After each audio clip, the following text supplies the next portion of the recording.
Hi hollow నమస్తే సుమన్ టీవీకి స్వాగతం. గత 3 రోజుల కిందట రైల్వే కోడూరు ఎంఆర్ఓ ఆఫీస్ లో విధులు నిర్వహిస్తున్నటువంటి విఆర్ఏ కనుపర్తి మనీపై హత్యాయత్న ప్రయత్నం జరిగిన విషయం అందరికీ తెలిసిందే. కానీ Railway Koduru CI urban Chandrashekar ఆధ్వర్యంలో అత్యంత వేగవంతంగా ఈ కేసును ఛేదించడం జరిగింది.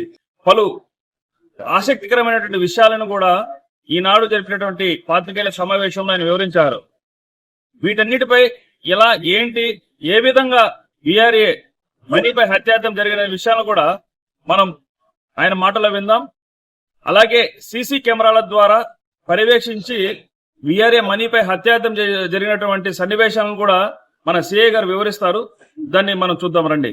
ఇప్పుడు మనతో Railway Koduru urban CI Chandrashekar గారు ఉన్నారు. ఆయన అడిగి తెలుసుకుందాం. సార్, ఇప్పుడు ఆ రోజు హత్యాయత్నం జరిగింది కదా, ఎట్లా మీరు దాన్ని ఛేదించగలిగారు? అది అతి తక్కువ సమయంలో వేగవంతంగా ఎలా మీరు ఛేదించగలిగారు? దీనికి మీరు తీసుకునే చర్యలు ఏంటి, చొరవ ఏంటి, ఏంటి ఇటువంటి విషయాలు మా ప్రేక్షకులు చెప్తే చాలా అప్రమత్తంగా ఉంటారని మేము అనుకుంటున్నాం. చెప్పండి సార్.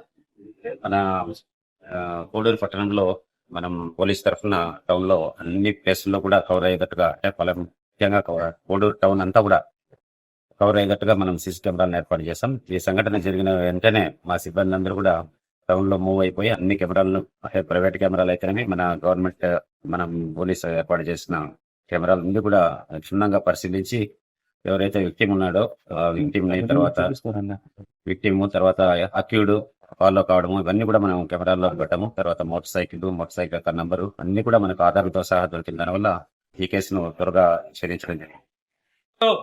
జరిగినటువంటి విషయాల్ని మనకు సిఐ చంద్రశేఖర్ గారు మనకు వివరిస్తారు. మన వీక్షకులు కూడా చూద్దాం రండి. ఎలా జరిగింది, ఎలా రెక్కి చేశారు, ఏంటి అనే ప్రతి ఒక్క విషయాన్ని కూడా మనం ఇప్పుడు క్షుణ్ణంగా తెలుసుకుందాం. పోలీసులు అప్రమత్తం అయితే ఎంతటి నిందితులైనా కూడా కఠినంగా శిక్షింపబడతారు అనే విషయానికి నిదర్శనం ఈ రైల్వే కోడలో జరిగిన ఘటన. ఇప్పుడు మనం సీసీ ఫుటేజ్ ద్వారా తెలుసుకుందాం. సిఏ గారు మనకు వివరిస్తారు ఎలా ఛేదించారనే విషయాన్ని క్షుణ్ణంగా చూడండి.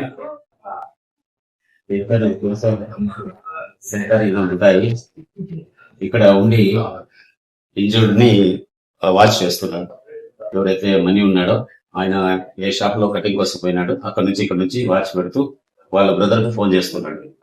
ఫోన్ చేస్తూ నేను ఇక్కడ ఉన్నాను పలానా చోట, నువ్వు రెడీగా ఉండు, నేను వెనుకలే వస్తానని చెప్పి ఆ రకంగా చెబుతూ ఈ బంధు ఇక్కడ ఉండి వాచ్ పెడతా ఉన్నాడు. ఇప్పుడు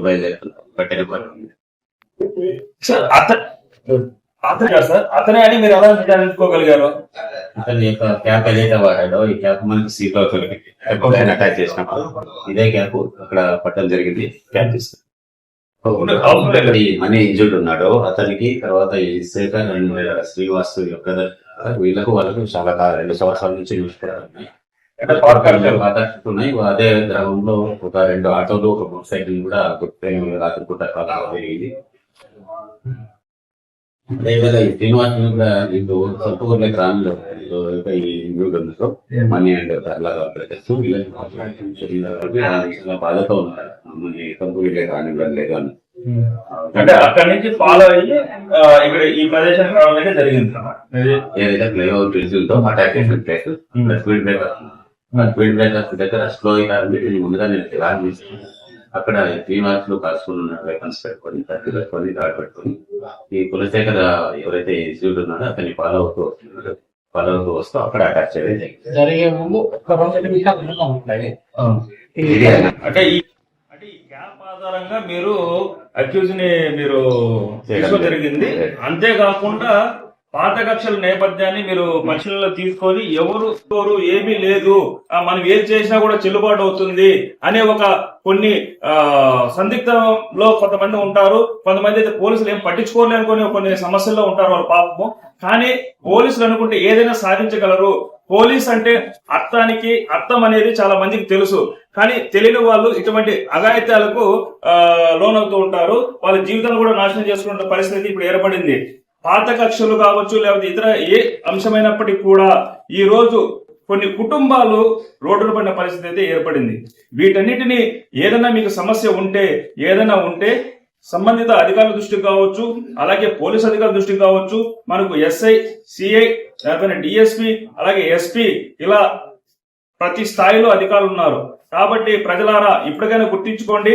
మీకు ఏదైనా సమస్య ఉంటే పోలీస్ అధికారుల దృష్టికి కానీ, లేకపోతే మనకు చట్టం కూడా మనకు కల్పించిన హక్కు, ప్రతి ఒక్కదాన్ని మనము క్షుణ్ణంగా పరిశీలించుకొని ఇటువంటి అఘాయిత్యాలకు ఒడిగట్టకుండా మీరంతా క్షేమంగా ఉండాలని కోరుకుంటూ కేసు ఛేదించినటువంటి రైల్వే కోడూరు పోలీసులందరికీ సిఐ గారు అభినందన తెలియజేస్తూ పారితోషికం కూడా వారికి ఇవ్వడం జరిగింది. Thank you sir, thank you very much.